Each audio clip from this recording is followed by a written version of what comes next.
Okay. Hello, all. Woo. Another week gone by. Starting a fresh one. And more garbage going on out there with politicians and governments, and it's getting a little bit, well, a little bit much. We see it all going down. There's just, man. Well, first of all, let's do an audio check. Is everything okay? You hear me? Let me know. Give me a 5 up or yay, nay, or whatever before we get rolling. I'm not talking to myself. So, how's it going out there? And any feedback? Any audio? Good, right on. Thanks, Lynn. Okay, no echo, got audio, video. Wow, it's all happening. So, yes, what a week it's been. Secret meetings, stuff hitting the fan, and yeah, there's things we don't know that's happening, things we know that's happening, and things that are going to happen, and let's get into it. I'm going to start out, first off, just reading this little, this quote here. It says, you have every right to know what your government is doing, and they have no right to know what you are doing. That is why they are called public servants, and we are called private citizens. Instead, the relationship has been inverted. The state hides behind secrecy, classified files, and redactions, while demanding total visibility into your finances, communications, movement, and behavior. A society where the rulers live in privacy, where the population lives under surveillance, is the very definition of tyranny. And that seems to be what's going on right now, and it has been going on for a while. It's just getting worse, and it's getting, like, let's say, much easier for the tyrants. So, Phil, the Tornadoes Online Harms Bill shut down by Supreme Court. Okay, I did see something about that. I haven't really looked into it. So, is it just completely shut down, or is it just some parts of it, or what is it, Phil? That one slipped by me a bit, I think. So, anyways, that's a wonderful news if that's going to be squashed. I know that Gary Hernandez, I can never pronounce his name. You know who I mean? Little chipmunk Gary. He tries his darndest to bring in tyranny, but killed off, unconstitutional. It's funny, so the courts are kind of sticking up for us on some things. Other things, they just let it. I guess it depends. First of all, if it's federal or provincial, and that would be federal. So that's all good. I got some short videos here I want to bring up. I want to show. It's on the data centers. Now, I went over those data centers last week, and the size of them and the amount of them and all that. But what is the reason for them? The reason is control. They have to, in order to run their AI to control the people, they need these big data centers. And they won't tell you that, but that's exactly what it is. If they want to bring in all their complete control of the people, they need these data centers. And it's a very scary thing. So here's a 5-minute video, and I'll bring this up, bring it up on full screen for you. And this is a good one. So let's take a look at it.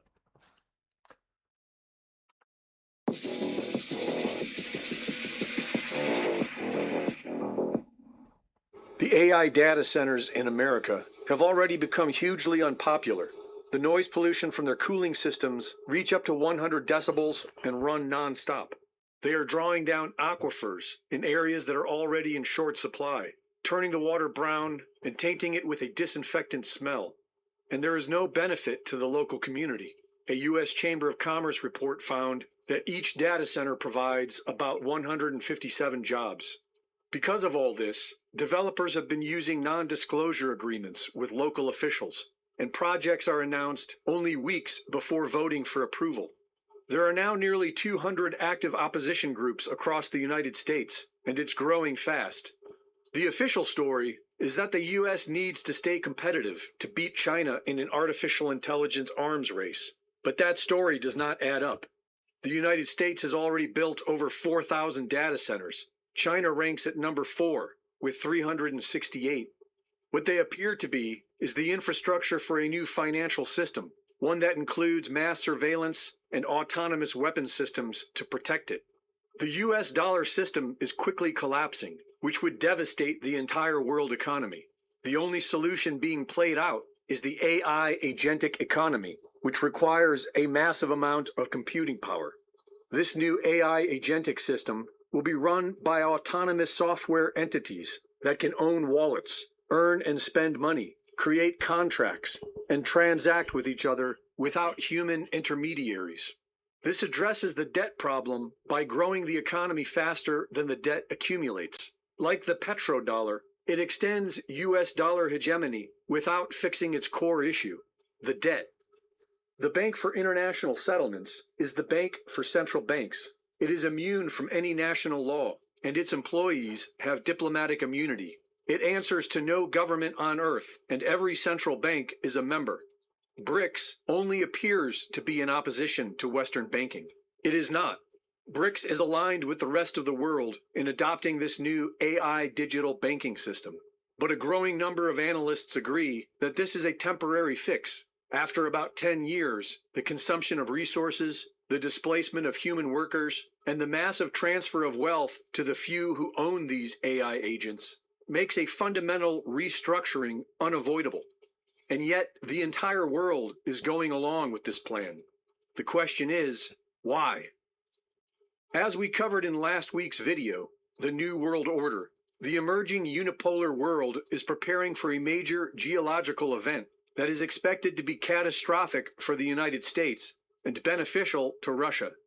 In the United States, data centers are being built inland and on elevated land, away from the coastlines. This is where all vital U.S. infrastructure is being moved, and is where billionaires are buying up acres by the millions. China is building their data centers inland and high above sea level, over 1,200 kilometers from their main user bases, who have been complaining about latency and security. China has also built ready-to-occupy ghost cities at high elevation, deep inland, and on geologically stable platforms. And they are now using economic incentives to move its population into these cities and away from the coast. Russia's official government plan explicitly states the opening up of new land for agriculture and easier transportation of goods in the Arctic as positive effects of an expected pole shift. They are spending billions preparing for it. They have passed dozens of new laws aimed at stimulating economic growth and encouraging migration to the Arctic, including free land grants, subsidized mortgages, and other social benefits for those who make the move. Russian scientists have concluded that 13 million square kilometers of currently frozen territory will soon thaw and become the center of Russian civilization and a land of great opportunity. Russia is not frantically building data centers. They are passing homesteading laws and preparing for a windfall of new landmass. The expected catastrophic geological event is the most elegant explanation for all the chaos happening on Earth today. It explains just about everything. The real mystery is this: what exactly is causing it, and how do the most powerful people on Earth know about it? Greg Reese reporting.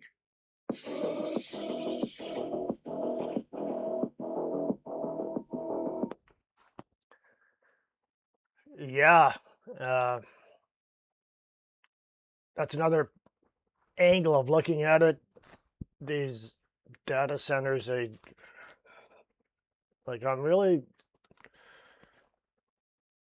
they're not good. I'm lost for words here. It's like I can't see anything good coming out of them. Now I got another clip here, and it's one of our old, one of my old favorite sources of information that is still active on X, anyways. He's on YouTube now. So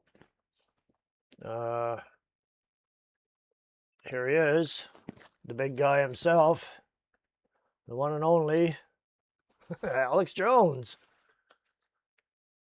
Explaining you're obsolete. We've got the clips of Klaus Schwab. We won't need too many people to polish the robots. But by the very nature of an industrial society and decadence and largesse, we do become decadent. We do make ourselves obsolete. But they're not going to have us on some galactic cruise ship like fat, obese people in Wall-E. We're just going to be phased out, euthanized, controlled. So, and then I play this clip because I got a bunch of these, and people shoot video of it happening. And I told you it happened to me. You go by Tahoe a year ago, and I know it's got, quote, driver assist and really has driverless systems. They haven't been activated fully yet, but they all have it in them now. And then you're looking down too much, or you're doing stuff, and all of a sudden your gas pedal stops working. I told a story last week. And then it says, pull over, take a nap. Are you tired? And in some of the cars, it's an AI voice. Oh, are you all right? And it all sounds like it cares about you, but it's about you being watched, you being controlled. You're a prisoner. You're a criminal. You have a jail guard in there with you.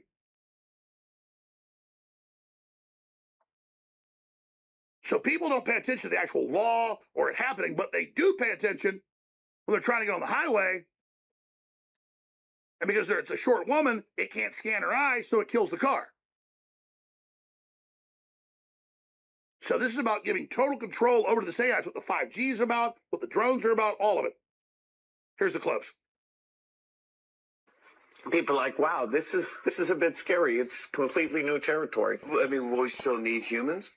Not for most things. We'll decide. I mean, Yeah, so you're going to want to watch all of this one. I've seen a few posts about this and I wanted to comment on it because I have a personal experience with it. It isn't something that's happening in the future, it's something that's happening now.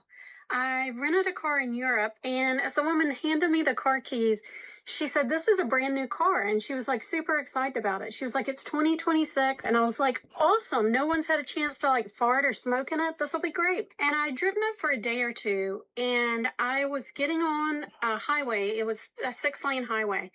And all of a sudden the gas stopped working, and I'm pressing on the gas. I can't get the car to go. So the car is dinging. It's making all this noise, and I can't figure out what's going on. And I look at the dashboard, and in English, it says, sit up straight. We can't find your eyes.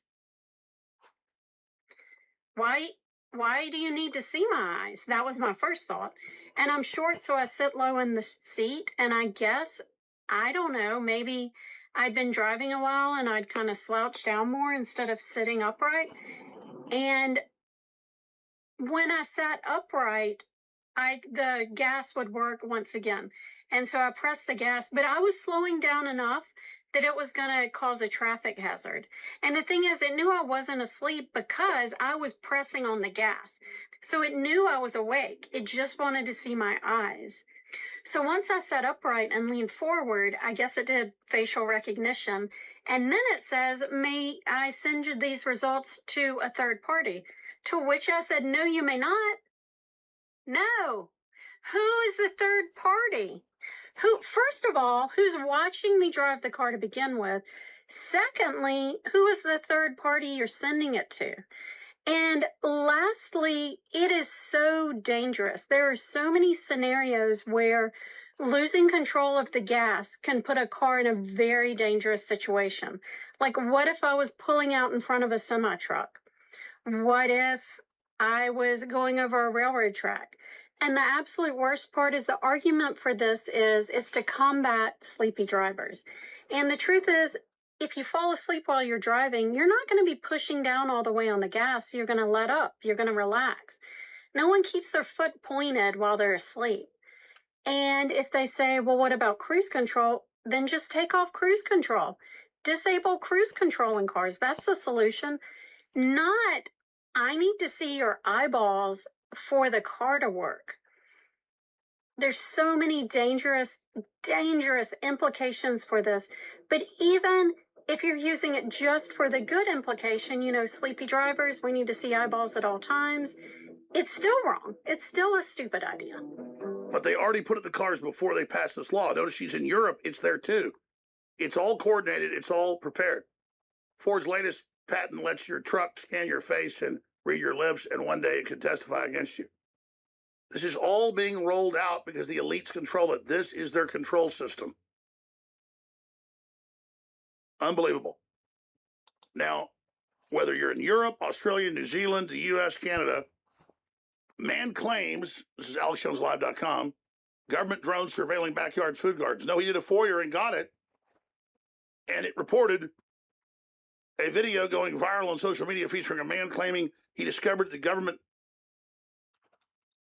possessed drone footage of his backyard garden. And it says suspected food production in the document. People say, oh, he claims. No, he doesn't claim. I've got articles going back 20 years. Oh, you put a little pond in your backyard of a property of over 50 years, $1 million fine. Yeah, it's, well, that's control. Control your vehicle, control what's going on in your backyard, control what you're saying. So it's all needs these data centers to run this stuff. So the thing is, it's spreading fast.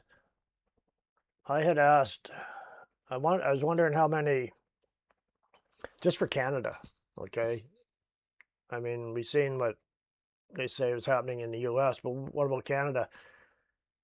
Canada's got about 230 to 310 operational data centers already, with 30 to 40 additional facilities currently planned or in development to meet surging AI and cloud infrastructure demands. Industry reports and landscape mapping from early 2026 highlight these details. Total existing various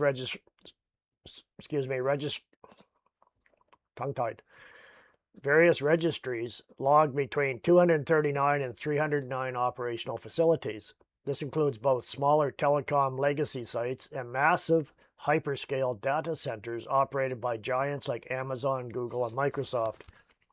Regional hubs, over 60% of Canada's compute infrastructure is located in 2 provinces. And not surprised, Ontario, since it's the biggest province, biggest population, it leads the country with roughly 105 to 112 facilities, over a third of all national infrastructure, primarily clustered around Toronto. Well, that's the population density. Quebec hosts about 35 to 60 facilities, largely concentrated in Montreal, benefiting heavily from low-cost renewable hydroelectricity. The planned and upcoming projects, facilities are roughly 30 to 40 upcoming data centers projects in the pipeline. Capacity explosion. These planned facilities, which are tailored for heavy AI workloads, are incredibly power dense. While there are fewer new sites being built, they aim to add multiple gigawatts of capacity over the next few years. Remember, Carney is saying, oh, we're going to increase our power grid. That's why. Plus probably for his little pet project of the electric vehicles with the smart sensors in them to shut you off, shut you down. Alberta's pipeline. Alberta has seen a massive surge in proposed projects, over 30 proposals, equating to roughly 20 gigawatts of power demand. Alberta's got the gas, natural gas, to create the power to run these plants. But due to strict grid and energy limitations, only a handful have been officially approved so far. Watch Kearney okay some natural gas cogens in Alberta. If he does, you know why. It's not for general use. It would be for data centers. So, yeah. What gets me is why was Kearney having a meeting with Yang Zi, a private meeting? You've probably seen the clip where the media was allowed in for 1 minute and then they were kicked out, and then everything was private. Yang Zi is the top diplomat for China. What are they up to? Why these private meetings, these secret meetings? Same with the police, another secret meeting. Only tyrants meet in secrecy, dictators and tyrants. So what's going on here? We're going to find out, unfortunately, that the way we find out, it's not going to be good. So, I have a bunch of shorter clips. This is Peter Thiel.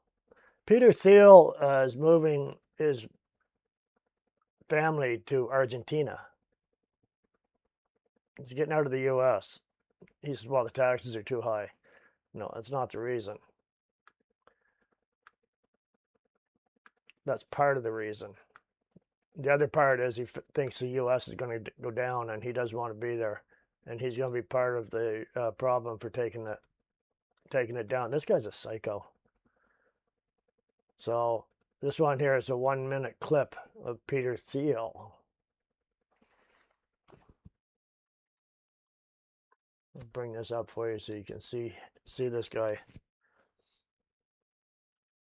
I would always maybe go back to, the apocalyptic specter would be, Antichrist or Armageddon. There is a lot in this runaway science technology that's pushing us towards something like Armageddon, and then there is, the natural pushback on this is we will avoid Armageddon by having a one world state that has real teeth, real power, and the biblical term for that is the Antichrist.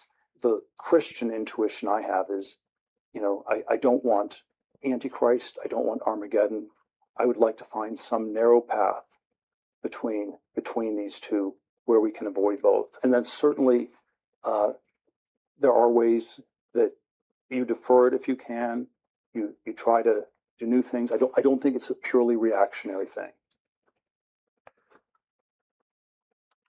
So what he's saying there is actually quite satanic. Oh, yeah, well, we're going to have Armageddon. But if we get one world government, then we can avoid Armageddon like the Bible says. Wait now, doesn't the Bible say before the end times that there's going to be one world government? Who did he make a deal with? A lot of these people made deals with not the big guy upstairs, the other one. And he's bailing out, going to Argentina. You can hide, but you can't escape. So he's delusional. He claims to be a Christian. Remember, Satan is the big deceiver. How's this guy claiming to be a Christian when he wants to get a one world government going?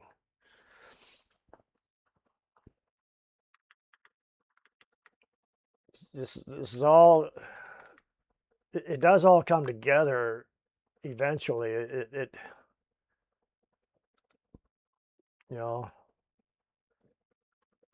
I gotta bring this one here up. Trogard's an interesting thing. I'm trying to find the pause on it.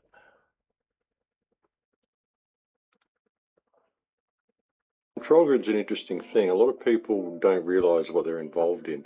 Just the simple fact of using credit cards, using smartphones, and all of this automated system is the problem. People don't realize what it is.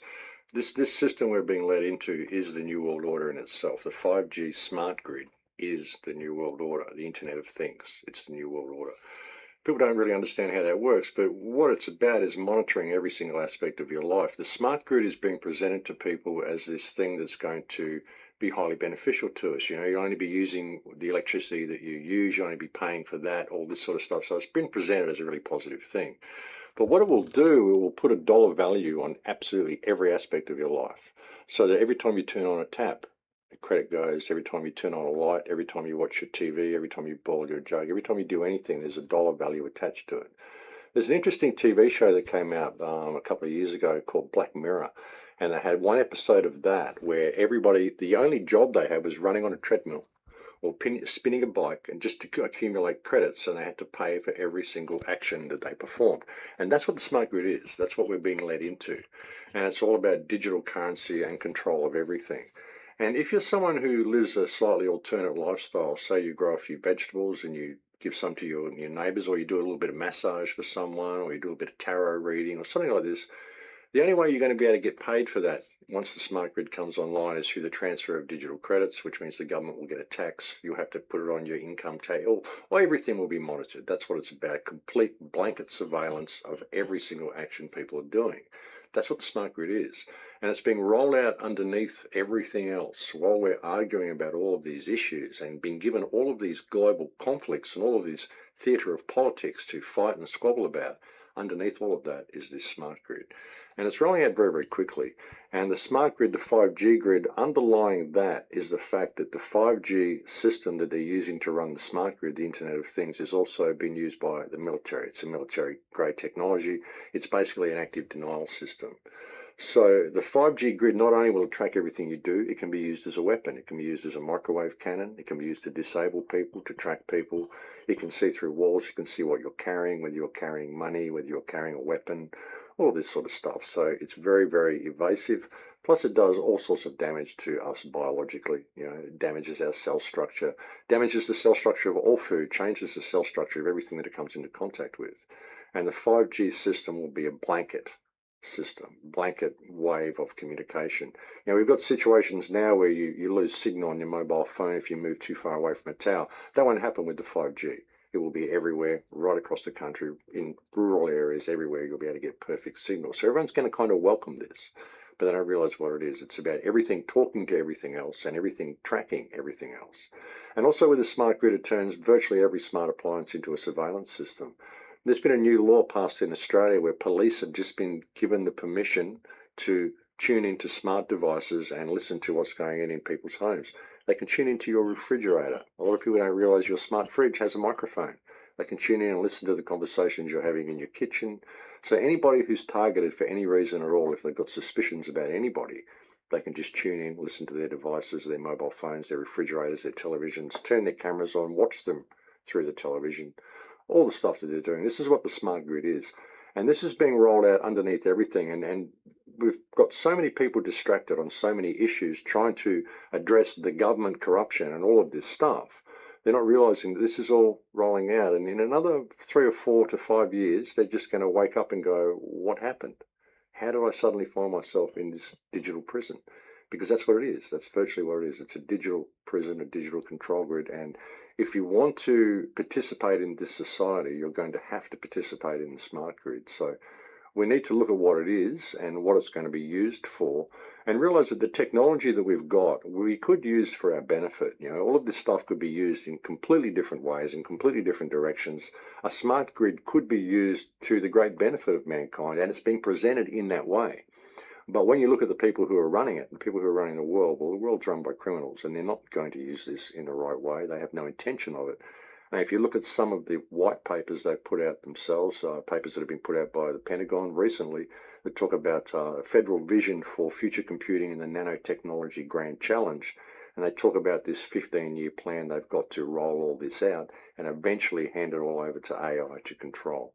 And when we get to that point, then we've got the entire human experience being controlled by a machine, which will dictate everything according to an economic value and dictate everybody's value according to their economic worth. So this is a very, very bad situation for mankind to be led into under the guise of convenience and making our lives easier. It's really not going to do that at all. Well, they're doing it. What are the components of this system, this digital control grid? What are the components, the main components that are being built? So the first thing is that digital ID, right? Because everything, the spatial control and the financial control work off of that. So it's the satellites, it's the telecommunications, including massive amounts of towers, on the ground. It's that we have something in America called flock cameras. I don't know if you have them here, but basically cameras in local areas that read license plates and feed the information back. The big piece is the data centers, because you're collecting data in real time and having to then generate data in real time. And that requires tremendous amounts of data collection and analysis and generation. And that's the primary goal of AI is control. It's not to make us more productive, it's to control. And it has other applications. But what AI is fantastic at is things that can be tracked mathematically. So that's financial transactions and also spatial control. Then you have a whole layer of hardware infrastructure to implement enforcement. And that's what they're building the robots and the drones for, is essentially, Tesla is saying they're going to make 1 million humanoid robots a year. And basically that's so you can enforce whatever you need, but you can also replace any human you need. So join the fight to defend our freedoms. Follow Freedom Research on Substack.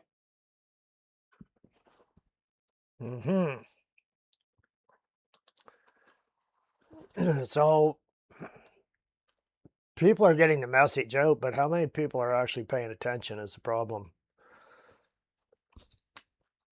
When you get something like this, I would always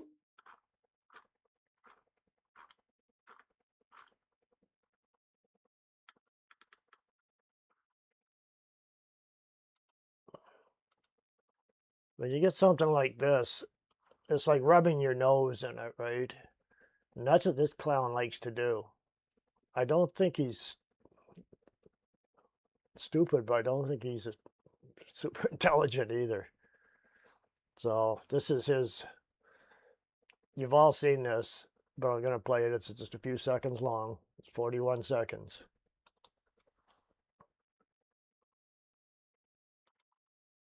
I believe the progress that we have made in the partnership sets us up well for the new world order. It's a partnership with new focus and greater depth and a sense of purpose. And I look forward to realizing its promise and building on it in the years to come. Partnership that leverages our strengths to create greater stability, security, sustainability, and prosperity for all our peoples.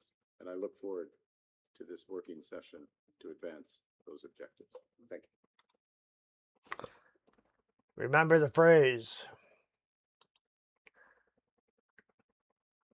if you give up your freedom for security, you don't deserve either. I think that was Benjamin Franklin maybe said that. So he's a snake. I don't think he's that smart. I think he's a con man, and he's conned a lot of people through his life. And he's right hand in hand with communist China. Everything he's doing, stuff we don't know what he's doing actually behind the scenes, closed door meetings, secret agreements with China with police in Canada, withholding information that's not top secret. It's only because it's part of his plan. So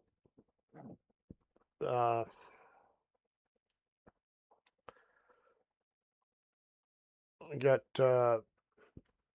this one here from Fox News. I'm not sure when this one was actually broadcast, but I know it's recent. It's only a minute, 26, 1 minute and 26 seconds long. Take a look at this. They're going to 6G. Hey, Kurt, does it help people with the strength of their cell phones? And technically, what is the benefit for everyday users out there? I mean, if you just imagine the not sort of like gigabytes, but terabytes of data moving super fast and at a super a lot of data at one time, a super big bandwidth of data. So what 6G would let us do is have super fast connections no matter where we go. You wouldn't think about, oh, do I have Wi-Fi at home and do I have wireless in my car when I'm driving around or if I'm traveling? These things would just become all one, and we wouldn't think about not being connected. We'll look back at that. At that point, we'll look back and we'll say, wow, 5G, that was so yesterday. Well, we used to have routers at home, and we used to have to, yeah, we'd have to pick The future is now, Kurt. go to a certain area to go faster. It is. Yeah. It actually is now because the president, we're looking at 6G, by the way. I mean, this may advance it, but 2030 is really the target date for that. Okay. But by what the president did, it might happen a lot faster. And here I am. I just want outlets on all airplanes, and we're talking about 6G. It's blowing my mind. Quick question. This is really is one I need you to answer. Will Carly's BlackBerry, which he basically had up until like last year, work on 6G? I held on We'll to have that to bring Nothing BlackBerry wrong with a BlackBerry. until the company. There are people who dream about getting a BlackBerry Have a back. great day. 6G on the horizon. They need the speed for finance, among other things, but in order to monitor and control every financial transaction, they need that speed, right? So once they can control every financial transaction, they can control the people. It's getting there now, but I was looking at this one here.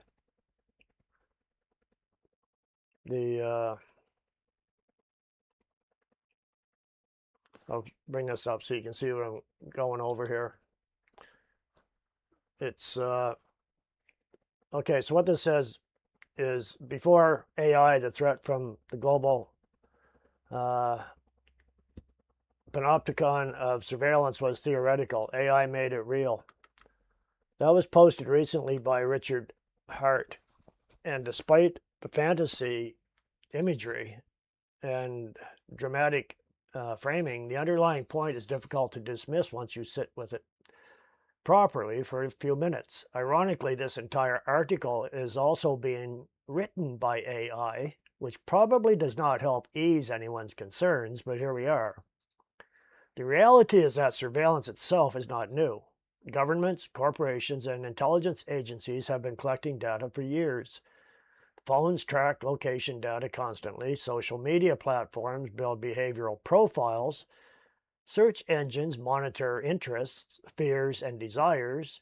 Purchases, messages, browsing patterns, and social interactions are all continuously harvested and stored somewhere. What changed with AI is not the existence of the data, it is the ability to process it meaningfully at scale. So it's all about speed, right?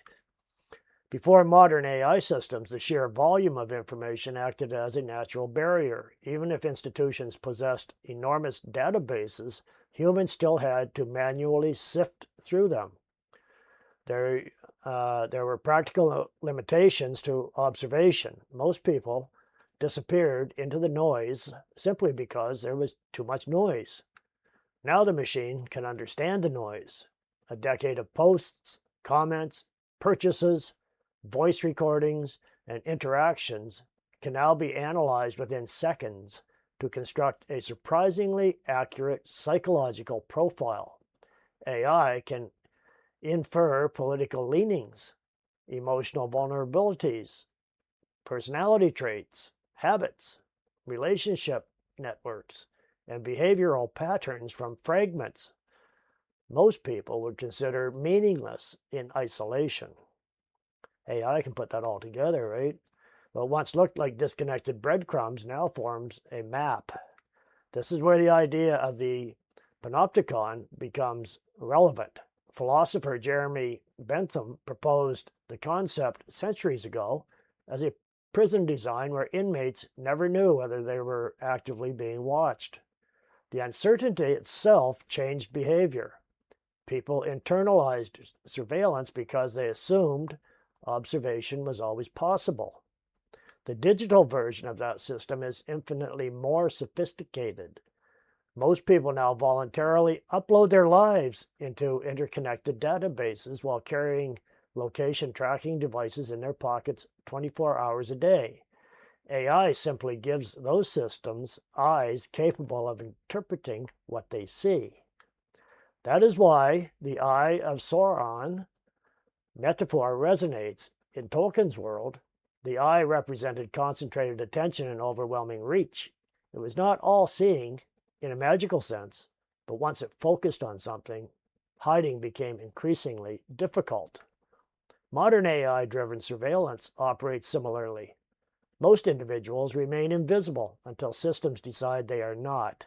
At that point, years of historical context suddenly become searchable, sortable, and actionable. And importantly, this capability does not require some giant secret conspiracy. Much of it is emerging naturally through incentives. Corporations want behavioral prediction because prediction increases profits. Governments want predictive systems because prediction increases control and efficiency. AI lowers the cost of both. So, all this stuff everybody's been saying online, it's all logged. Every phone call. These data centers are going to be able to go back and search and scrub and find everything. So, they'll start with the big guys first, once they start to fall. Now, I mean, okay, yeah, I have a smartphone. I also use this when I'm out and about and away. It's pretty good. It's called Mission Darkness. This is actually, it's a Faraday bag. It's military grade. It's the only one I found that is guaranteed to work. Because if I can put my smartphone in there, and inside you got this pouch. Get it open, and that's the interior is that material that blocks any signal. So I can have my phone on in here, and I could be gone for say a half a day or a day, and when I come back and I open that up and I take my phone out, it says no service. And then in about a half a minute or so, it says connected. And then all the messages and everything that was out in cyberspace all starts loading up onto the phone. So it does actually work, and you can get bigger ones too for laptops and whatever, because politicians, military attaches, stuff, they have to have all their stuff, you know, safely contained away from prying eyes. And Mission Darkness is the one, I'm not going to get anything for this, I'm just saying this is the one I use and I know that it works. So beware of the fake ones on there. You're going to pay more for it, but as it is now, this is getting obsolete because there's so much information that's being gathered from you every day, just when you're sitting home on everything. So, you know, you'd have to put yourself in one. You know, I don't think they make them that big. We got this one here. I forget which video clip this was. It's a 10-minute. Oh, it's Edward Snowden. It is. Bring him up here. we'll catch another short video here.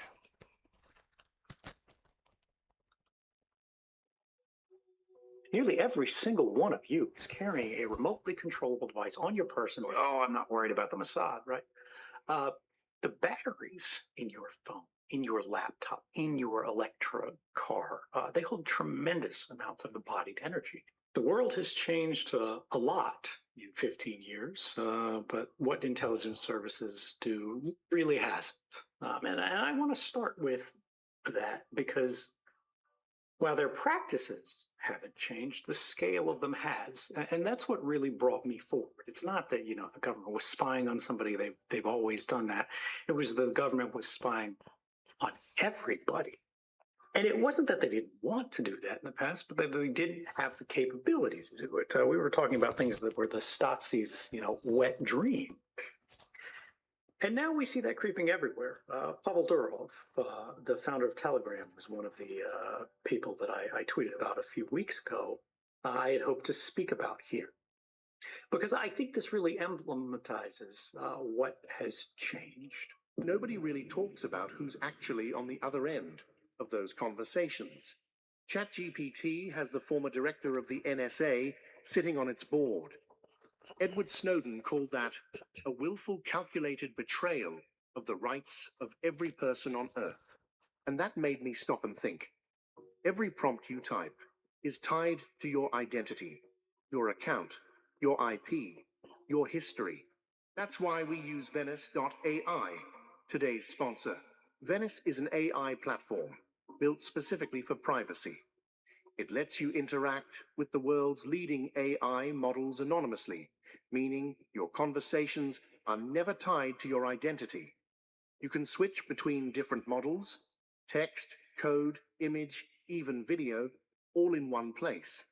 They run open source models directly in your browser without logging your data. Here's the key difference. Venice submits generations on your behalf, so none of this is ever tied back to you. Your conversations are encrypted and stored only on your device, not on some company's servers, and not in a database that corporations or governments can spy on or sell. Venice was founded by Eric Voorhees, a well-known crypto entrepreneur and longtime privacy advocate, which is a big reason I was comfortable using it myself. If you want to use AI without handing over your most personal information to corporations or the government, check out Venice. Go to venice.ai/anonymous and use code ANONYMOUS to get 20% off a pro plan. The link is in the first line of the description. So for those who are unfamiliar, just a few weeks ago, we saw a well-coordinated effort by the old powers to gain control over Telegram by taking its founder, Pavel Durov, as, frankly, a hostage in France. Now, they had been complaining publicly that Telegram, which is not a meaningfully secure messenger, by the way, please don't call it a secure messenger when you're describing it to your friends. It's more like a standard chat group that has DMs attached. It does have one capability to send end-to-end encrypted texts called secret chats, but almost no one uses it, right?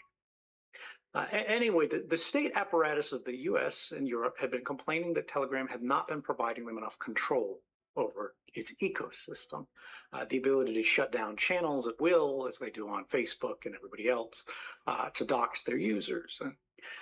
Now, because of some weaknesses in Telegram's design as a service, Telegram did have this ability. So the governments knew Telegram could be doing this if they wanted to, but Telegram apparently did make at least some efforts to resist demands to share this ability for what that's worth. So what happens? Durov is lured to France under whatever pretext. I think it's even public now. He immediately tossed in the dungeon, and presto changeo, a few days later, he's out on bail, and Telegram changes its terms of service. That is the unfortunate reality of how the world works when you don't architect your service to resist state interference at the protocol. And that's what's so special and powerful about crypto broadly, Bitcoin specifically. But it's that kind of mentality where you design against the worst possible case to avoid the inevitable. Now, in Durov's case, I hope he gets out. And once he's in a free place, he genuinely fixes the design problem that put him in the hot seat in the first place by creating a service that does not put too much power and data in vulnerable human hands. You have to design your app so that there will never be a head that the state can point a gun at, or they will do it. But the real lesson here, why it's so important, is not about Durov. It's not about Telegram. It's about us. We are all entering a new phase of history where what we considered the more enlightened collection of states globally, ones that had embraced the classically liberal ideal, and I want to clarify here that I'm talking about the supremacy of the individual's right to themselves, the right to decide and direct one's life, rather than whatever it is that political parties are branding as liberalism today. The governments of these states that used to champion that idea are now some of those working hardest to roll it back, to bureaucratize, to influence, to nudge, to shape, to ultimately control each and every individual within their territory and beyond, to the extent made newly possible by technology. This is not a different story than 2013. This is the same. Now, in their defense, these states genuinely seem to believe that this is the path to utopia, that they genuinely know what is good for you to a greater extent than you do, because they're the expert. Everyone in this community, knows the memes, whether you can eat the bugs or whatever. The thing to remember is that this is a story that we have seen play out in history before. It seems to me that these proposals are less interested in surveillance than they are in control. They're laying the procedural framework for the global control of the voices of every volume. And that's what it's really about. It's not that they're worried about some secret conversation. It's not that they're trying to shake down Durov for the keys to some conversation. It's that they see people talking in ways that they don't like, ways that they consider to be misinformation, ways that they consider to be disinformation, ways that they consider to be socially harmful, that they consider to be structurally undesirable, and they want to silence it. And that is dangerous. That's the point of no return. We lose that, there's no coming back. Which brings us to modernity and all the ways that it's changing around us. But I saw someone digging up old quotes here, and they were saying, I'll read this, that we don't need to talk about like the anarchist angles of Bitcoin. We don't want to talk about privacy. We don't want to talk about the uninterceptable design. We don't want to talk about the fact that no one can silence it, no one can stop it. Because that's going to make billionaires uncomfortable. And they want to be investing in something. They want it to be regulated. They want it to be controlled. They want it to be something that works for them. And I think that's absolutely wrong. We need to talk about the rules, values of the system, the crypto part of cryptocurrency. That's what makes it special. I don't care if it makes billionaires uncomfortable. I don't care if it makes JP Morgan slower to allocate. They don't get a vote. Because frankly, they're coming along on this ride, whether they like it or not. The dollar is done. Nothing stops this train, as Lynn Alden says it. Debasement is baked into our models. We see what's happening with the percentage of currency issuance, the deficit spending. It might not happen this year. It might not happen next year. It might not happen in 5 years. But it's very clear looking at the progress of history where these things end. We are in the age of paper, but it is on the decline. It is coming to the end. It's not about any flag. It's about the method. It's what the system is built. There is no basis, no strong foundation. So we as a community need to focus on keeping alive the thing that made our currency prosper, where all the others have failed. If you enjoyed today's video on Anonymous Official, leave a like and subscribe if you haven't done so already.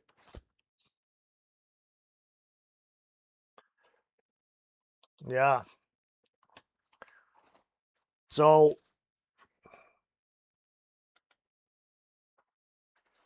Bruce Colville, he's an American author, over 100 books, 76 years old, still alive.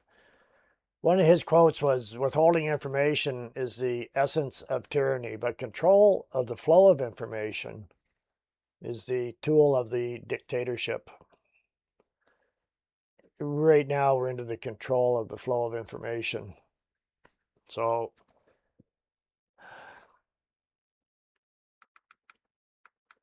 looks like we're heading down. Okay, here's one more. I wanted to play this guy here. It's another really quick one.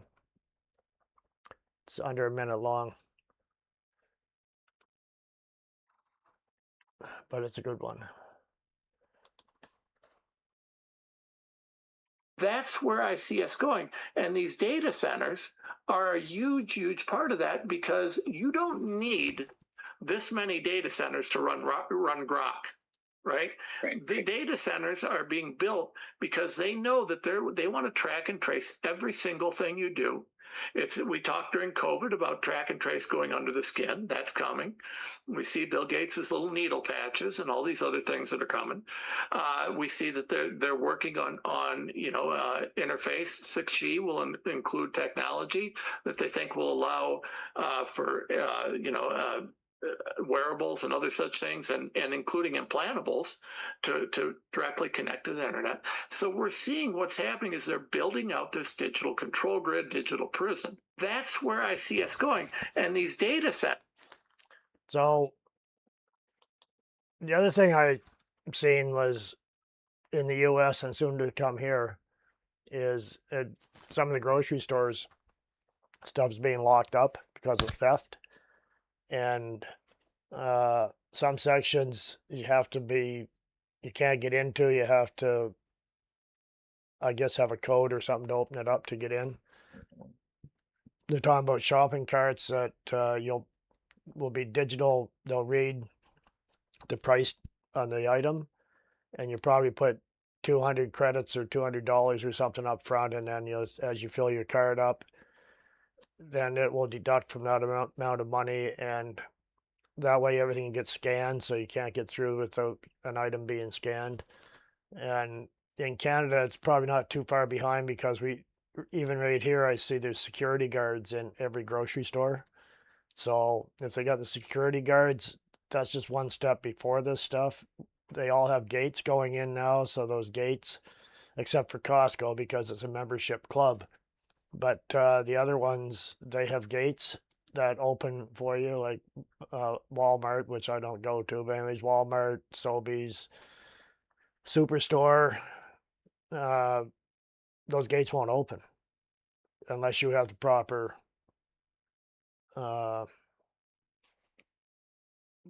codes or privilege or whatever it is to get in. So it's coming fast, really fast. So just a heads up to what we're going. We got another one here. It's a minute and 50 seconds. I'll play this gal here.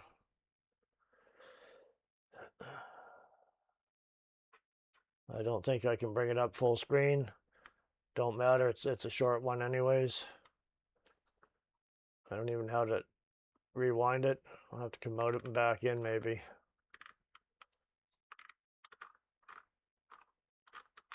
Let's see if I can do it. No, she just wants to keep talking. So I don't know how to do that. What I'll do is I'll flip over to the other one beside it, because there's two. I think they're pretty quick. What if I told you that there was a company called Palantir, and their entire existence was to hear your whispers so they could predict what you would do next? Now, what if I told you it was backed by the founder of PayPal and the CIA? What if I told you Palantir was quietly connected to your bank statements, social media, medical records, and a lot more? Then what if I told you their entire purpose was to understand and blueprint your life so they could predict exactly what you do next? If you want to know what that's called, it's called behavior surveillance. Palantir isn't just surveillance, it's predictive governance. Control the data, control the decisions, Well, at that point, you can basically control anyone without them knowing that you're doing so. Israel and blackmail, they don't really need blackmail anymore. That Palantir, Peter Thiel's company, really makes it so that, I mean, that's the new Jeffrey Epstein at the end of the day. If they want to blackmail you or know something about you, they just access what Palantir sucked up about you and your search history, your communications, your finances, tweets you've liked in the past, all sorts of things. You don't really need Epstein in the surveillance era, you know. The disturbing thing about Palantir is that it's really about pre-crime. They were the pioneers of predictive policing. You know, they were originally, well, almost everywhere they piloted predictive policing had been low-income minority neighborhoods, where they decide who's going to commit a crime before they commit it. That would basically involve going over American social media posts and identifying if they had early warning signs of neuropsychiatric illness. The greatest fear that I have regarding the outcome for America of these disclosures is that nothing will change. People will see in the media all of these disclosures. They'll know the lengths that the government is going to grant themselves powers unilaterally to create greater control over American society and global society. But they won't be willing to take the risks necessary to stand up and fight. And the months ahead, the years ahead, it's only going to get worse.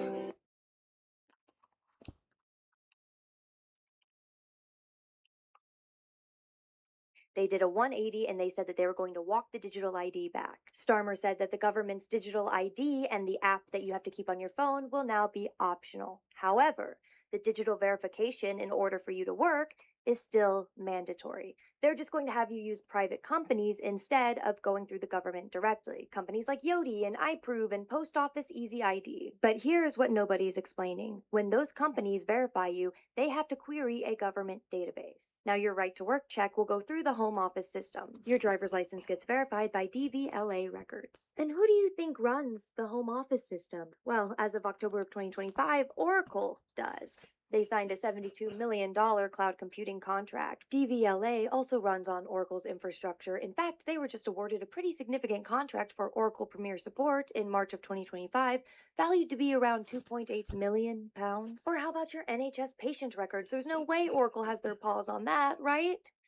Right? Of course it also still runs on Oracle's infrastructure. It's just through a different company called Cerner, which they did acquire in 2022 for £28 billion. That's right, you can't escape it. Oracle is at the center of everything. Oracle, I'm pretty sure, is running the world. So the choice you're getting is which app you want to open, not which company is processing your data. The surveillance state didn't stop at the gates. It just gave you a choice of which front door you want to open to the same building. And Oracle built the building. What if I told you that there was a company called Palantir? Yeah. So,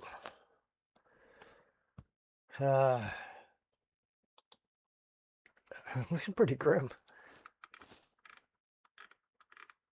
Now, technology doesn't always work, though, the way it's supposed to. And the other day, it really failed. Here we are. The space flight.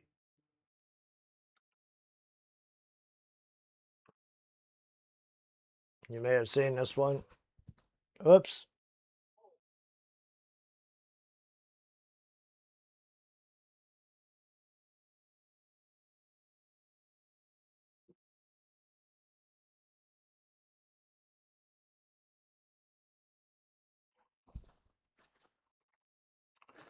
See the camera jiggle? That must have been the shock wave hitting them.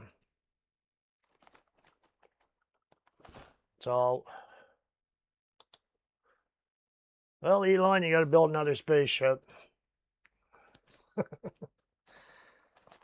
Well, it's too bad that we're going down this way. There's a bunch of other videos here. I'm not going to have time to run them here now. Maybe next time. But that's just a continuation of from last week's data centers that they're putting out, building at a crazy speed. And Carney can't wait to get them going here, of course. Remember, a strong Canada is a strong USA, and a strong Canada can make America great again. I bet you Carney's supporters are probably having nightmares, losing sleep, not knowing what to do, that the con man, the liar, has been exposed to them. I got a couple I just can't wait to talk to. The one with the elbows up sticker on the back of his vehicle. And the other one says, I know what's going on. I watch everything. I pay attention. Good. You pay attention to the... you're going to get a mega sticker now instead of the elbows up. You're going to swap them out. Maybe I should get the mega stickers now, and I'll hand them out to them. Well, folks, thanks for joining in. It's always great to see you all here. And we'll do it again next week. And, very rare I have good news, but, good news just gets pushed to the back because there's not a lot of it. So all we can do is just pay attention to what's going on. I don't know how we can't get ahead of it, but, right? At least we'll know. That might give us a bit of an edge. Okay, well, bye for now, and I hope you have a wonderful week out there, and you take care, and God bless each and every one of you folks. It's good seeing you on here.